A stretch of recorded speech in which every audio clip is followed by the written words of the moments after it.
York's classic rock, Q1043. All right, I'm Marc Coppola. This is always fun for me. We haven't done one in a while, but I got my kid Bro on the phone. And, you know, we grew up as Marc and Nicolas Coppola, but he's known as also Nicolas Cage with a hell of a career, Nicky. Oh, thanks, Marc. Thank you. Well, I'm really happy to be talking with you again in this format. I know we did well a couple times before we went on together. I had Crispin Glover with me and Carrie Elways, and then more recently, I guess a few years back, I went on with my then wife Alice.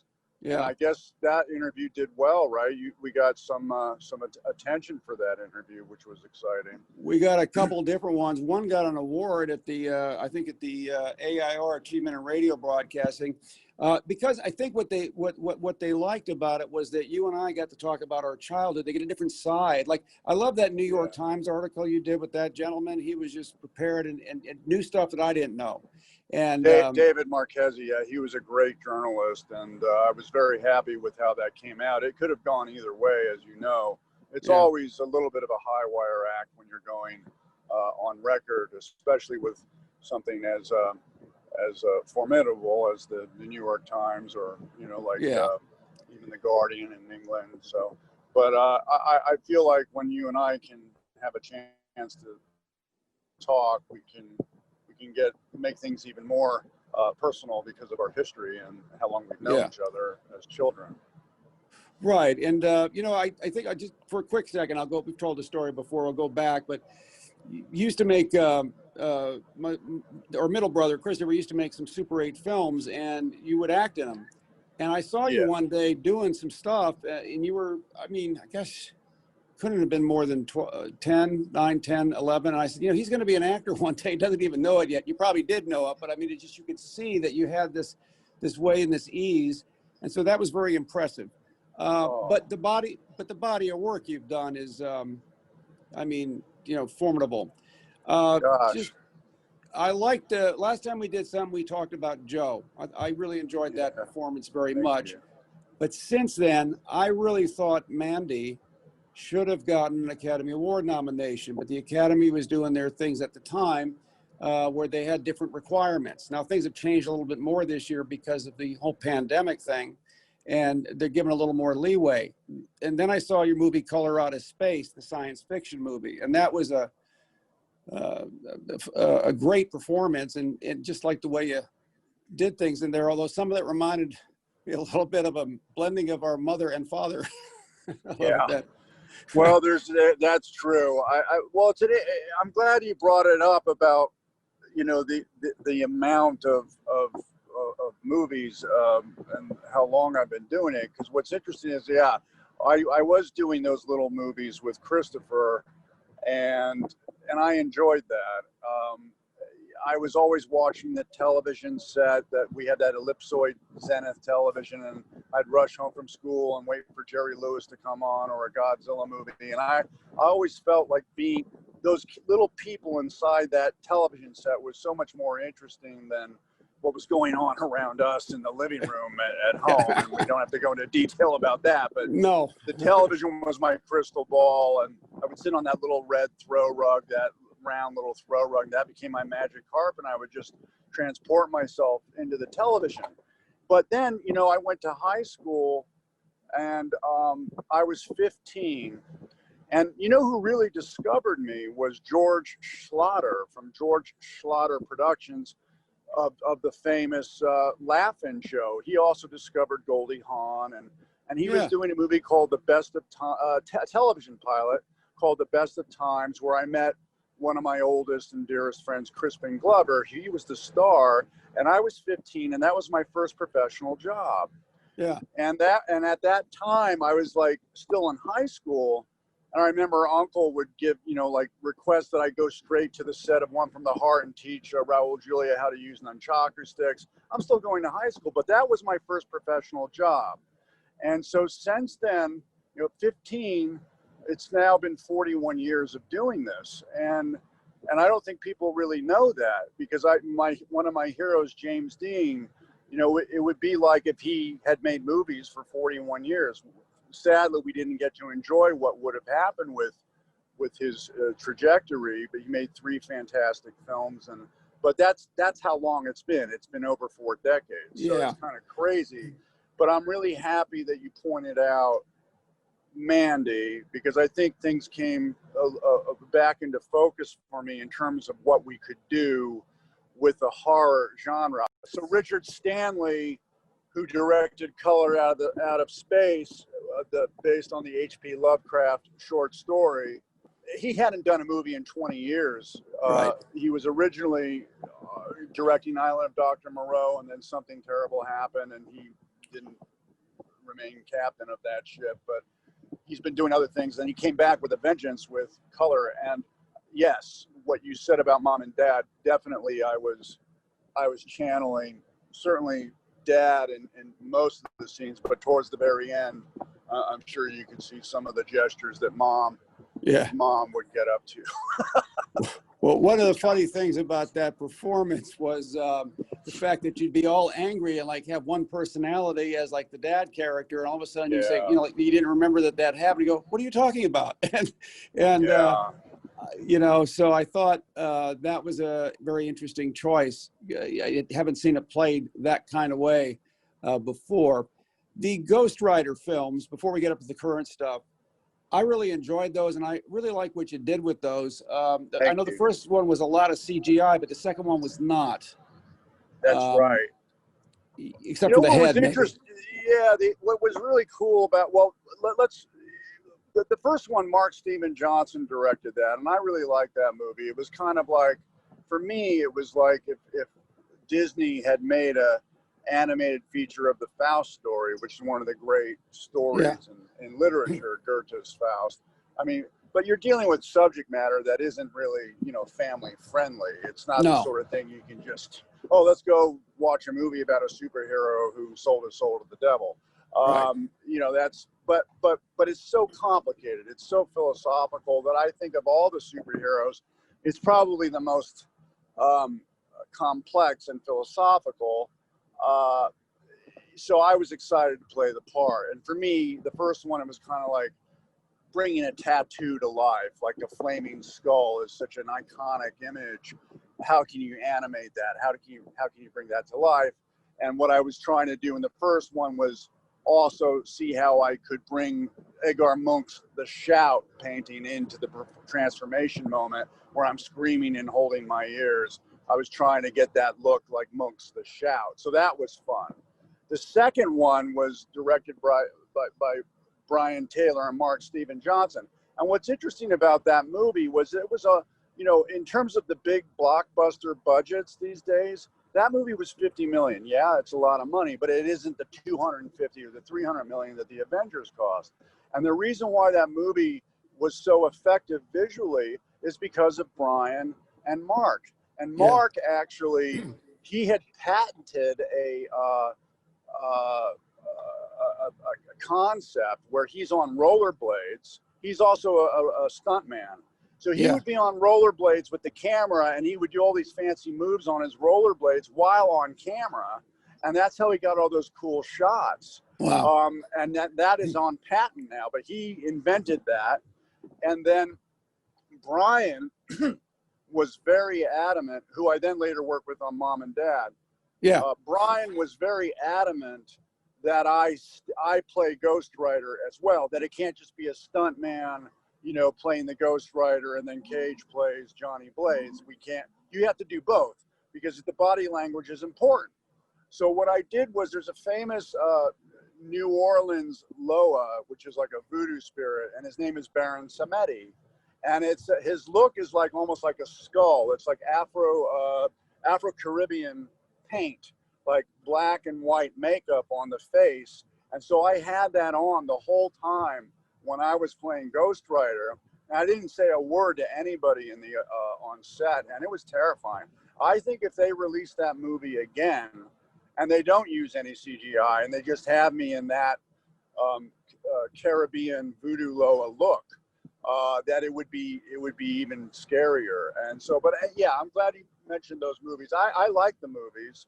I think they were somewhat misunderstood, but I think they'll mature well. And on the fourth and fifth viewings, that people might find little gems in there that they didn't notice at first. Well, and also in the first one, you gave a nod of appreciation to one of our favorite guys from when we were little, Evel Knievel.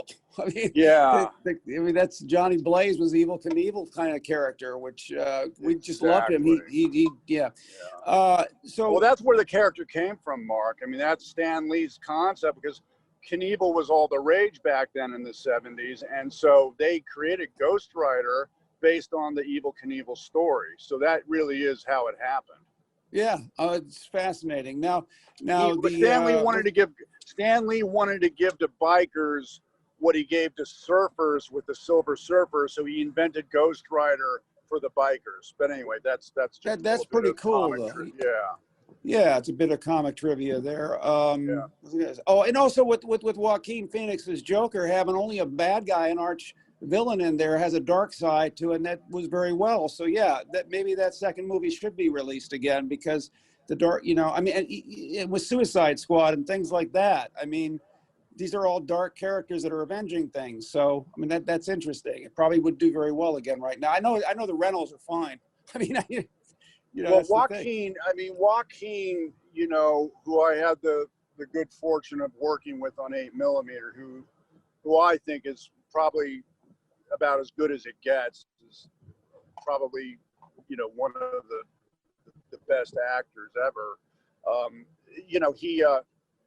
He accomplished something with his performance that really raised awareness and questions about what the heck, we don't have to get too personal about this, but what the heck is going on with mental illness in our country, and funding for it, and why is it so hard to get these people help, and there's just so much red tape and bureaucracy, and where's the money, and blah blah blah. So that on a socio level was really important. But Batman in general, what this showed, that the villain of Batman and the Batman universe could go to $1 billion in box office. Batman is by and far the biggest comic character in history. I mean, there's no question. It's not Superman, and it's not the Avengers. It's Batman. For the fact that a Batman side character like Joker could go that far, powered by a great actor's performance with minimal special effects, just speaks volumes about the entire Batman universe. That's for sure. You also did another superhero, though. You did like kind of a nod of appreciation to Batman and Kick-Ass. Big Daddy. Well, I wanted to try that. I always like the idea of experimenting with, we talked about before how I like, what Warhol did with these icons like Elvis and Jagger, and he would take these famous icons and make these marvelous collages out of their image. And Stanislavski once said, the worst thing you can do is imitate. So of course that's a rule that I'm interested in breaking. And how do you embrace what Warhol did in terms of film performance? And Adam West, who we grew up with, has always had a fond place in my heart. And I wanted to bring his cadence, his unique cadence, the way he would speak on the Batman show, and try to do it in Kick-Ass. And thankfully, Matthew Vaughn let me go for it. And it's funny you mentioned that, Mark, because when we were kids, we were living at Deevy's house for some time. And I remember you and Christopher got these beautiful Batman costumes, at least in my 6-year-old mind's eye. I thought they were beautiful. And you had the proper capes, and you and Christopher were running around the house. But mine didn't come with a cape.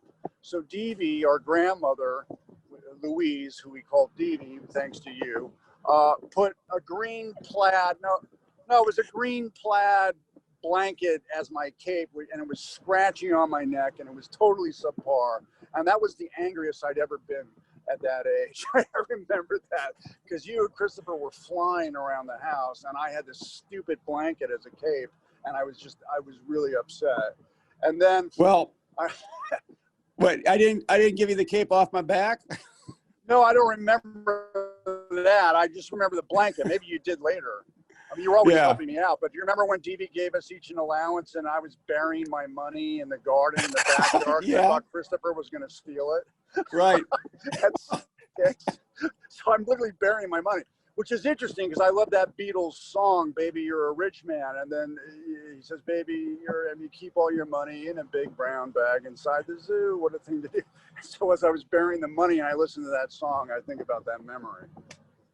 Well, what was funny about that was that, so didn't I hook up a speaker and put it in your bed at night and have it connected to my room and said, yes. Nicholas, It was terrifying. take It up was the money. horrifying. You did do that, and it absolutely scared the crap out of me. There was a amplified speaker in my pillow, and what was I, 5, 6, and you were talking to me through my pillow as some sort of a prank, and it was terrifying. And then one night, I think we were in Italy, you had cut out a cardboard skeletal hand, and you put it in your sleeve, and you held it with your real hand masked in the sleeve, and then you came into my room with this fake skeleton hand, and I was 4 then, and I was absolutely terrified, screaming at the top of my lungs. And then Mom ran in. She went, what happened? You went, nothing. I didn't do anything. You got rid of the cardboard skeleton hand. Well, it wasn't a cutout. It was like one of those perforated things for, like, with a shoebox or something. I just tore it out. I said, "Oh, this looks like a hand. Let me do this." Yeah, let me do this. So what happened? Torture my little brother. I think Christopher got a little more scared on that one than you, though. Yeah, he did get freaked. Yeah. Well, anyway, yeah. But that's when we were in Italy. Our dad was on a sabbatical, and he was writing in Italy. We all went there. I was 11. Christopher was 6. Nicholas was 4. We all went to school in Italy. That was interesting. I was supposed to be in 5th grade, but they put me in 1st grade because I couldn't speak Italian. I had all these little kids, next to me. There was some weird, remember that weird moment we were in the island of Rodi or something, and Mom and Dad, they all went out one night. All I remember is being alone and in a bed, and like 4 nuns were like rocking the bed to help me go to sleep, and they had fed me some stew and some sort of sweet alcoholic drink at 4. It tasted like licorice, and it was anisette or sambuca or something. And then later, Dad said that they had cooked fox meat stew. It was so bizarre. You remember that? Yeah, that was so weird. Yeah, well, there was a dog that caught a fox. They muzzled the dog, but they in Italy, in some of the smaller towns, they put everything in the sauce. Everything in the stew, and I had no idea we were eating fox. I would never do that. So I thought that was, what's in, you gotta always ask, what's in the sauce? Exactly, But those are my earliest memories. Yeah.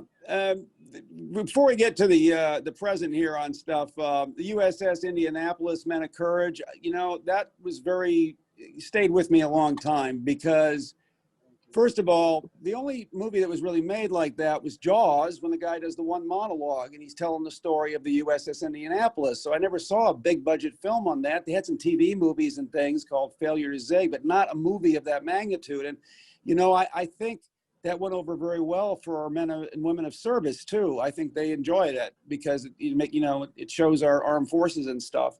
But what a story, huh? McVeigh, that's quite a story. He became something of a scapegoat for the Navy at the time, and he really did nothing wrong. He did the right thing. But he did ultimately take his own life, which is fascinating too. The final scene when the captain of the Japanese submarine, the Shinto captain, shows up, actually takes a stand defending Captain McVeigh, and they meet at the end. That's one of my favorite scenes that I've been blessed to be a part of, because I got to express a lot of my thoughts and you did feelings and also about. Yeah, and actually it really happened. And the fact is, so you transcended different nationalities and came together in the fact that you were both serving your countries. And he came to testify on behalf of that character, Captain McVeigh. And that was a great thing that happened. And then you did Army of One, which is one of my favorite performances. The one man army that went in to get Bin Laden. No, I read the book when I was 12 or 13. It was one of my research books when Dad was having me do this thing where he'd say, I want you to write a missing chapter. I want you to go into a book and then pretend like you're a foreign correspondent and write the missing chapter of the book. And Hiroshima was one of them. And the book had a big effect on me. So last year or 2 years ago now, gosh, 2019 really, I was in Japan making a movie and I had a chance to go to Hiroshima and I went to the museum and you do feel an energy there, that's for sure. And when you just use a little imagination and, you almost visualize in the mind's eye and the imagination what that must have been like. Oh, yeah. It's heavy stuff. Now, when we move over to Army of One, Gary Faulkner's character, now that's a real guy that actually tried to go in there and go after Bin Laden. But your performance as that character was so transformed. I mean, that's one of those ones that you did where you did a full, I mean, I didn't recognize you at all in that, it was like, and what was great about it is that's the kind of character that I feel is like a Tiger King guy. So when they were casting the Tiger King, and every actor in Hollywood, it's like when they were casting Gone with the Wind, every actress wanted to play Scarlett, and they were all doing their things. Every actor in Hollywood was shamelessly promoting themselves, saying, I got to be the Tiger King. I mean, you had Brad Pitt, I mean, everybody. And I'm sure they all would have done their thing with it. But I said, I didn't even know you were pitching for it. You weren't. And no. All of a sudden I heard you were announced for it. I go, well, that makes a lot of sense because that's his kind of character.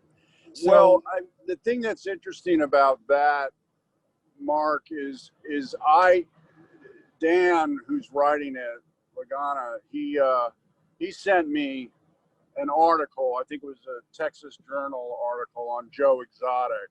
Right. And this is before Netflix got into the Tiger King documentary series. And I read the article and I immediately knew that this was a complex and in-depth character that I could sink into and immerse myself into and hopefully transform myself into. And I thought it was a compelling story. Now, having said that, I was ready to go based on the article that I read. And I had been talking with Dan ever since.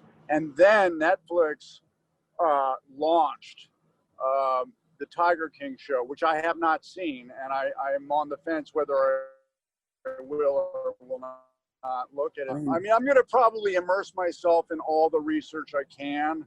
And I don't know yet exactly, because I've got another thing I'm currently prepping for. But when I do get to Joe Exotic, I will completely dive in, head first. Are you still there? I'm here. And okay, good. Can you hear me? So, but so here's the thing. The Amazon and we're all, they have it. So it is Amazon. And we're going to talk next week. Brian Grazer is producing, who you know from Imagine Films, and he's very close working with Ron Howard. And I've known Brian off and on for many years, and he's got such great energy and extraordinary creative instincts. So I'm excited about that. And next week we're going to do the initiation call with Amazon. So that'll happen very soon. But yeah, they're doing it. So you were saying that you were very excited about this forthcoming movie, Pig. Tell me about that. Well, I was very excited to work with the people I had the opportunity to work with. Michael Sarnowski, who wrote it with Vanessa Block. It was based on a story that they had come up with. They produced it together, were on set together, and both had extraordinary things to offer in terms of direction and storytelling.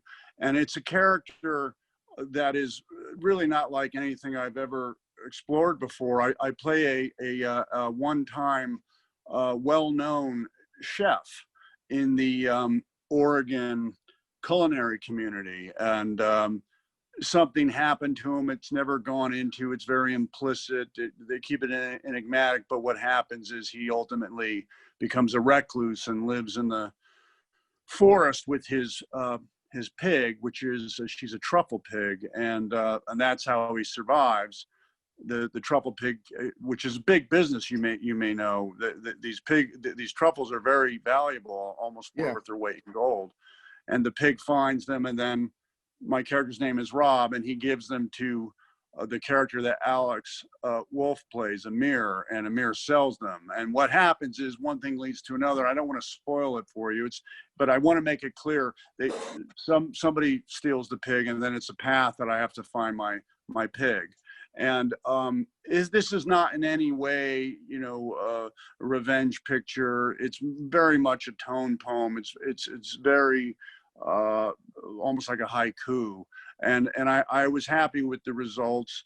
Neon picked it up. I don't know when they're going to release it yet, but it's something that I'm thrilled about. And because also I loved working with Alex, who from Hereditary. He's such a good actor, and he's also a wonderful musician. As is his brother and also his father. You may know Alex Michael Wolf, the jazz musician who also used to be on the Arsenio Hall show and would play the intro. So anyway, it's a very talented family, and I was happy to work with them. I'm happy with the way the movie came out. When will that one drop? Well, I don't really know. I think they're excited. They want to see if there's a chance that maybe some of the festivals, we're living in a trying time. So everything's kind of, for lack of a better term, up in the air. So we don't really know yet, but I would imagine sometime later this year. Well, best of luck with everything you're doing. We always love having you here.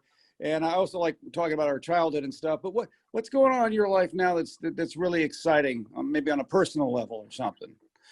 Well, I think I mentioned that it was very hard for me to see Rico after we all had dinner together at Peter Luger's. Right. Because what happened, and she left New York and went back to Kyoto, Japan, and I went back to Nevada, and I haven't seen her for 6 months, and we were really happy together, and we're really excited to spend that time together. And so I finally just said, look, I want to marry you, and we got engaged on FaceTime, and I got her a black diamond engagement ring, and because she likes everything, her favorite color is black, so she wanted the black gold and the black diamond, and so I found it and customized it and personalized it. But I actually sent it to her via FedEx, and so we're engaged, but we don't have a date because of the world we live in currently. But I'm very hopeful that when I go to Croatia and then to Hungary, Budapest, to finish the movie, that I can get into London to England safely, and then I can just spend a little time with her in England, and maybe we could fly back to Japan together and get married in Kyoto, which is one of my favorite cities in the world, and she's born and raised in Kyoto, and I would love to have like a really beautiful, Shinto wedding, which of course you're invited to. Oh, well, thank you. And just that, I would say that's a pretty big scoop, Nicholas. Nobody else knows that. Nobody knows that. And, I wasn't really going to divulge, but since we're family and you're my brother, and we had a lot to talk about, and you asked, I wanted to share it with you. I thought that was the best place. If we're going to divulge, it's with you. Well, I thank you for that. Well, hopefully we'll be talking again very soon. I mean, we're doing these interviews the new way too, I do too. I love it. I love your interview, and thank you so much, Mark. And hopefully I'll see you in New York. I'd like to get back out there. I miss it so much. Well, yeah. When you were living here for a little while, we had Sunday night dinners every Sunday. We went to each other's apartment. It was just like it was when we were growing up, which was great. Yeah, I miss that kind of stuff. Yeah. All right. Well, give my love to your family, and we'll talk again soon. All right, Nikki. Bye. New York's classic rock. Q1043.